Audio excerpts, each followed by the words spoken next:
This is Indian Country Today. Thank you for joining us. I'm Mark Trahant. Here are the headlines from Indian Country Today. Good news for the nonprofit McGeezy Communications after a tough summer. The organization is based in Minneapolis, and its home base was destroyed by fire following the protests over the death of George Floyd. The nonprofit, which spent more than 4 decades lifting up Indigenous youth, worked to rise from the ashes of that blaze. Now, thanks to donations, McGeezy was able to purchase a new building. The Director of Partnerships and Operations, Melissa Olson, says the mission will continue in the new building. McGeezy continues on the path that we've been on for, I'd say, the past 5 to 10 years. We continue to offer academic support for students in Minneapolis and St. Paul, and that's ongoing. That doesn't quit. Olson says they are excited to have a new home and are waiting for renovations to take place before they move in. The Bay Mills Indian community in Michigan reports the loss of its second tribal citizen and first reservation resident to COVID-19. Tribal Chairman Brian Newland made the announcement. Robin Bedell was a veteran of the Green Beret and 82nd Airborne and was an advocate for education. Bedell continued to serve his people by organizing veterans events and offering cultural teachings to many young people. Chairman Newland says Robin exemplified their grandfather teaching of humility and was so soft-spoken that you had to lean in to hear him speak. Newland reminds everyone to continue to take the pandemic seriously by following coronavirus protocols and getting vaccinated. A 4-year-old Dene girl is making a big impact after recovering from a months-long battle with coronavirus. Indian Country Today's Aaliyah Chavez has more. A round of applause for one tough girl. This video comes from an Albuquerque hospital where dozens of people gave 4-year-old Stella a hero's farewell after her recovery from COVID. She was hospitalized for 8 months after her severe battle with the virus left her paralyzed. Stella's mother, Cassandra, says in April, Stella complained of back pain, then went limp in her mother's arms. She was immediately rushed to the local hospital, but later had to be airlifted nearly 200 miles away. It was at the University of New Mexico Hospital where Stella was cared for, including by one doctor who was there from day one. She felt like a child to me, not like my own child, not a patient anymore. Dr. Hadid says Stella now has a condition called acute transverse myelitis, which happens when the body's immune system attacks the spinal cord. It can happen after a reaction to an infection. In this case, COVID-19 was the trigger. Unfortunately, you don't, so a lot of times in these cases, you might not see even close to full recovery. So I'm hoping that Stella's family now will be learning how to care for a paraplegic. And this comes as they are still healing from her father's death from the virus in April. Whatever little thing is out there, we're still going to be positive and still try to help her fight her fight that she needs to fight for, because she's only 4 years old and she's inspired so many people right now. Typically, COVID-19 doesn't strike children as severely as adults, but Stella's family encourages people to still take precautions for children, for elders, and for community. Be very protective of your children because a lot of things can happen to them, and some of them don't get as lucky as Stella. Instead of the usual nurse or aide, Dr. Hadid pushed Stella's wheelchair to the elevator and sent her off with a very special message. Stay strong and come back only to visit us. You're not allowed to get sick. In Albuquerque, New Mexico, Aaliyah Chavez, Indian Country Today. Stella's family thanks the healthcare workers who helped her and set up a GoFundMe account.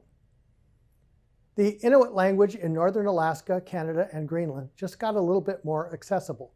Microsoft has announced its Microsoft Translator app now supports Inuktitut.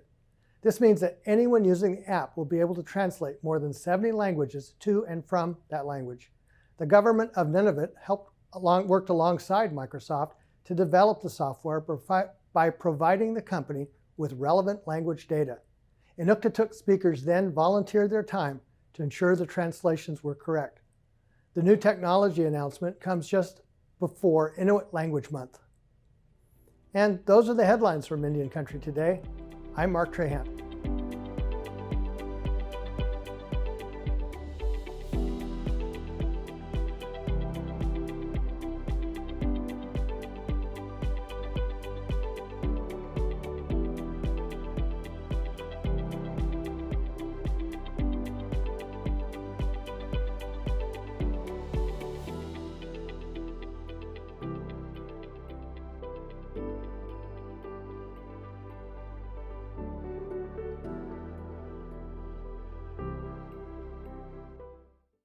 February is Black History Month.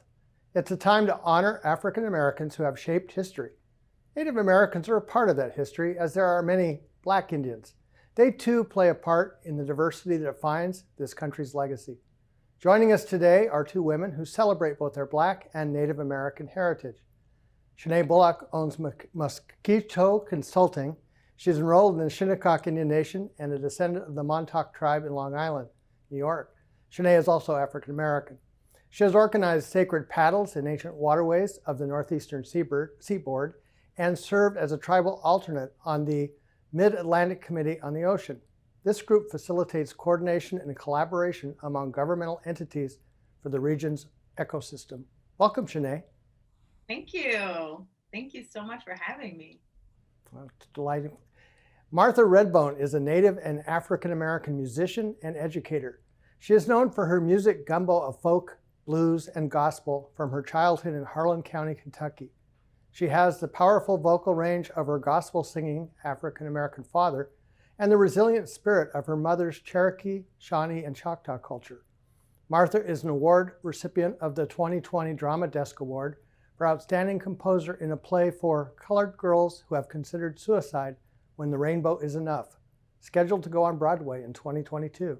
Welcome, Martha. Welcome. Thank you so much for having me. Martha, let's start with you. What was it like growing up with a dual heritage? Oh my goodness, it's funny that you mentioned that right away because I just finished writing an essay about that. As a child, my parents divorced when I was 3 years old, so I was kind of sent to live with my grandparents at a very young age, kind of back and forth between New York and also Appalachia. And when I came back to New York, I was in middle school at 11 years old and walking around with my mom. And I was kind of like the butt of a lot of racial jokes. Everyone was saying, who's the Black kid with the Chinese mom? And I got all of these Asian jokes. And when I would correct them and say, she's Cherokee, or she's Indian, back in those days, we used the word Indian. And so they would say, Indians are dead, Indians are extinct. And so, being around New York City, we were kind of always a part of our own urban Native community. We all know who we were, all of our families, we all kind of know each other. We all gather for the winter socials and powwows and, language groups and all of these kinds of things. But outside of that, we never really saw images of ourselves, people who looked like my mom. And so it was a struggle. I got into a lot of fights. I got my butt kicked a lot, and then there was something very profound that my mom told me when I was 11 at that time too. And she said, people would make you try to choose, you can't be both, and you fall in between the cracks. And I remember my mom saying, don't participate in the genocide of your own people. Do not erase us. And she said that when I was in the 6th grade, and that has stayed with me for my whole life. And I was looking at this woman who worked 2 jobs to give me the education that, she really couldn't have herself. We're from a coal mining family. There wasn't much money. And I needed to honor her. I needed to honor my grandparents who raised me, who took me in, when she had tough times. So that's kind of made me the person I am today. Extraordinary. What was it like for you, Shanae? Yeah, so I am a military, as they say. My dad, who is African American, was born and raised in Philadelphia, And my mother grew up on the Shinnecock Reservation or territory in Long Island, New York, Southampton, Long Island, New York. And, so they're two different worlds, right? Because during the 60s, so to speak, even though it was the Hamptons, the reservation, there still wasn't quite had fully running water, and that's during the 60s. So that was my mom's experience. But she still lived in a tribal community. My dad, being inner city kid, they both met in FIT and Fashion Institute of Technology in New York City. So deeply being rooted, each of them and who they were, bringing me into the world, they wanted me to have literally the best of both worlds. So as a military brat, no matter where we went, I lived in Kamish Mache, Saudi Arabia for 3 years. I've lived in Tennessee.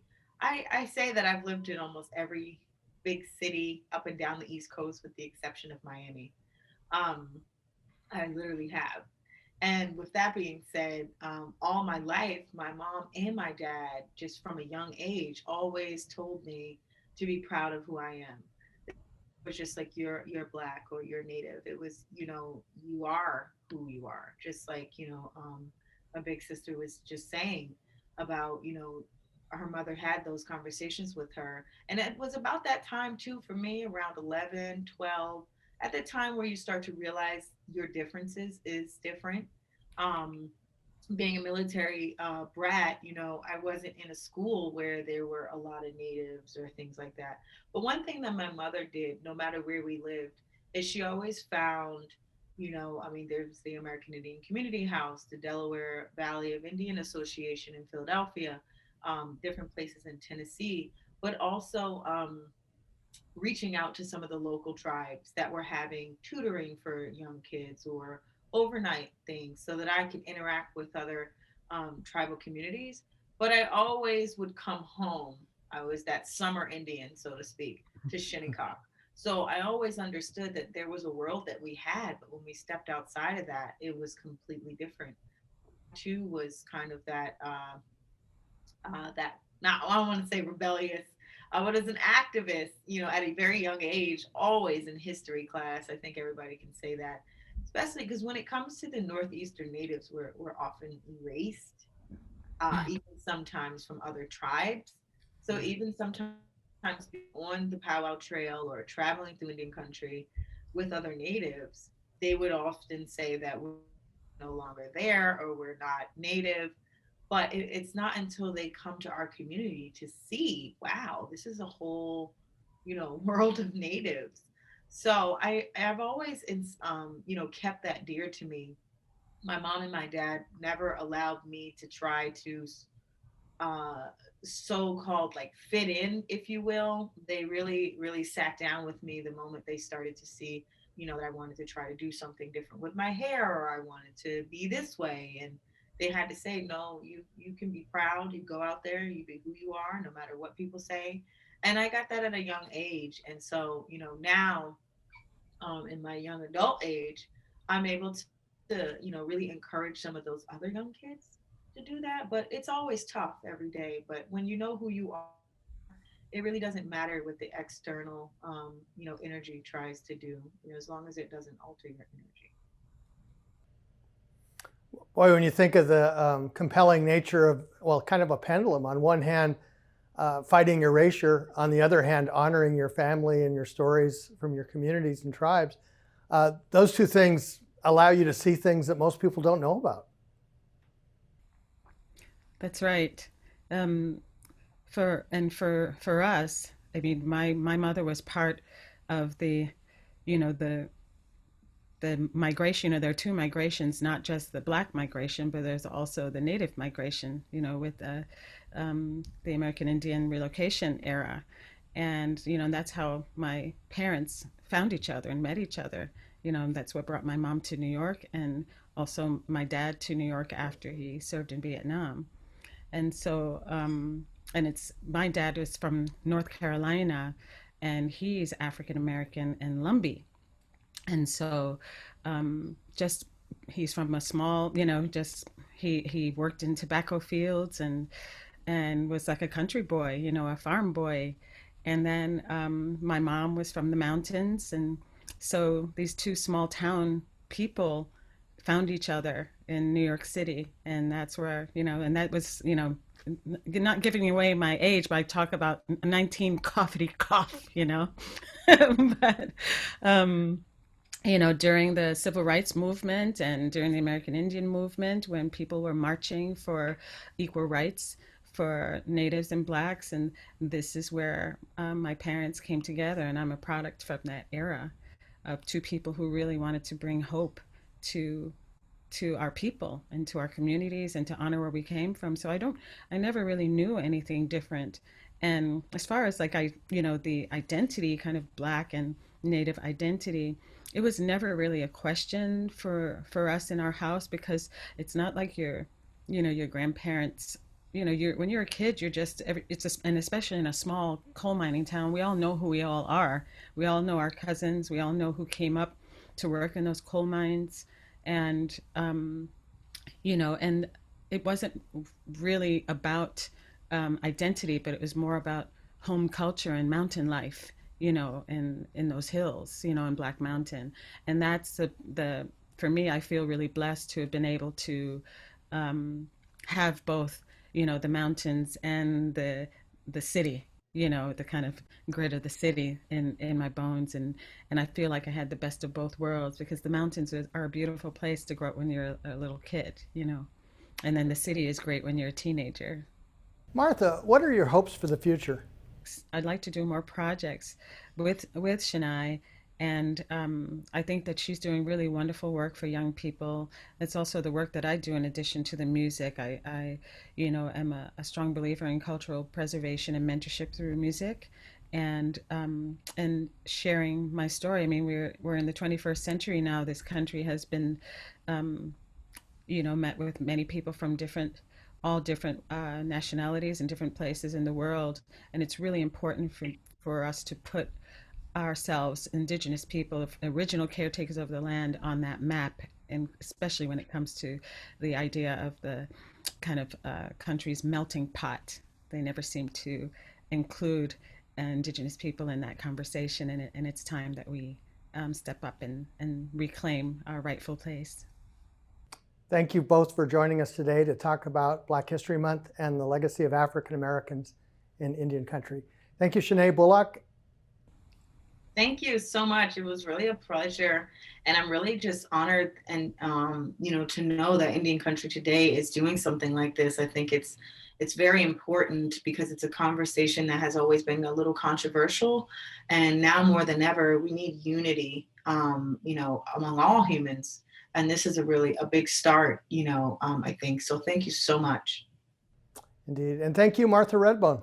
Thank you so much. I wanted to say that Shania is probably too young to remember this, but back in 2002, when I won the NAMI Award for my music, that was one of the early conversations that we had about Black and Native identities. And Indian country today has always been at the forefront of calling out the truth and allowing us to have a platform to share our stories and our shared histories together. So I'm truly grateful to you guys.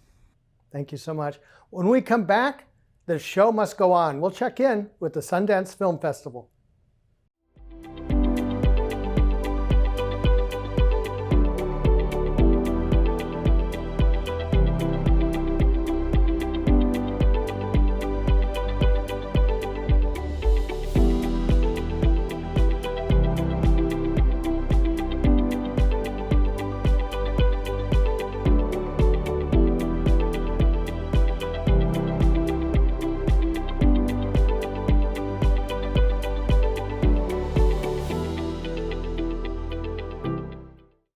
The Sundance Film Festival, like most other annual events, is going online this year due to the coronavirus pandemic. One announcement that is eagerly anticipated is the winner of the Marata Mita Fellowship. Mita was Maori and a filmmaker. This year, the fellowship goes to a Sami woman, Maria Banmango, and the award is part of the Sundance Institute's Indigenous Program and Diversity, Equity, and Inclusion. Welcome, Mata. Thank you so much, Mark. Well, what does this fellowship mean to you? Well, it means actually quite a lot because I'm working on my first feature, and I will get support for 1 year from the Sundance Indigenous Institute, and so they will help me with the kind of the things I am working on, such as I want the ownership of our films to be within our Sami community. And that was also something Mereta Mita was also very much concerned about, the ownership of the art. So I'm quite inspired by her and like her determination for her work, for her community, the Maori people, the indigenous community, because going new paths, you always have to like make new roads, and she did that a lot. And in a way, what I want to do with my first feature is that the ownership is within the Sami culture, because as many people know, the biggest producing companies in many of the areas where indigenous people are is not indigenous companies, but often like non-indigenous. So the ownership goes to them. And that often kind of makes it a non-indigenous production, and it does of course impacts the art, because as director and a scriptwriter I always want to make the art the best. So I think the ownership will effectively affect the art. So it means quite a lot to me personally and with my feature. And I think I'm very, very honored to get it, and I'm very happy about it. Tell us about the project you're working on, and I guess you can describe a picture that shows some of that. Yeah, so we are now developing the project, and it's called I Love My Guaruhaji, which means I love my reindeer herder. It's set in Sápmi. It's about a young Sami boy who works as a reindeer herder, but he kind of has some struggles with his sexual identity, and he gets in like an inner conflict with his family, and he gets entangled in a kind of illegal setting because of he wants to hide his identity. So it's set in the reindeer herding community in the cold Arctic winters, and we worked in a previous film in the same area, like in the Arctic cold. Like I directed a short film called Nyokchamat, The Tongues, and we shot it in the coldest winter months. So you can see pictures of that while we are directing in the cold. It was quite a nice experience because the cold has like its own character also. And The Tongues is about a female that gets raped in a tundra in the storm, and she kind of faces the aftermath of that rape in the tundra. So the film, in a way, both of those films, The Tongues and I Love My Reindeer Herder, are in a way about toxic masculinity, but in different ways. The feature is about from a male perspective, and the short film, The Tongues, is more like artistic, but also from a female perspective. So those are very kind of intertwined, like storytelling wise, and how we want to shoot them.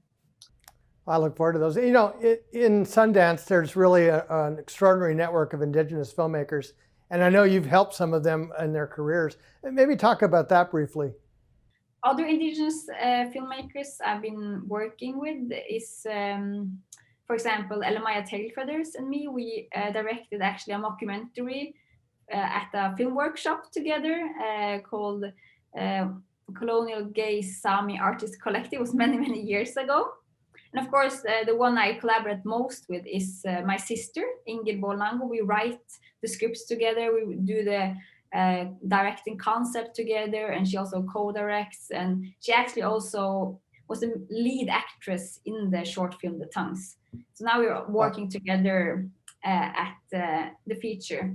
And of course, we have good contact with a lot of like indigenous institutes like the Sami Film Institute, the International Sami Film Institute, have supported every film we've been working on.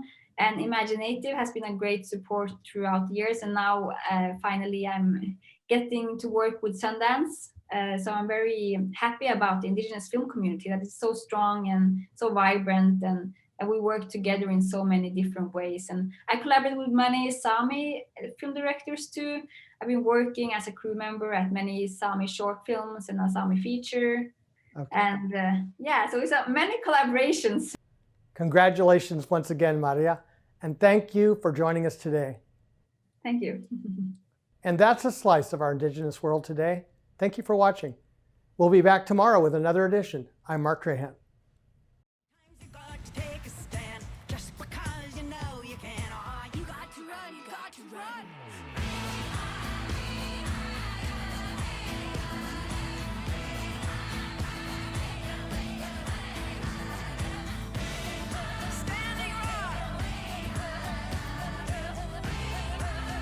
Indian Country Today is recorded at the Phoenix Indian School Visitor Center in Phoenix, Arizona. This is Indian Country Today.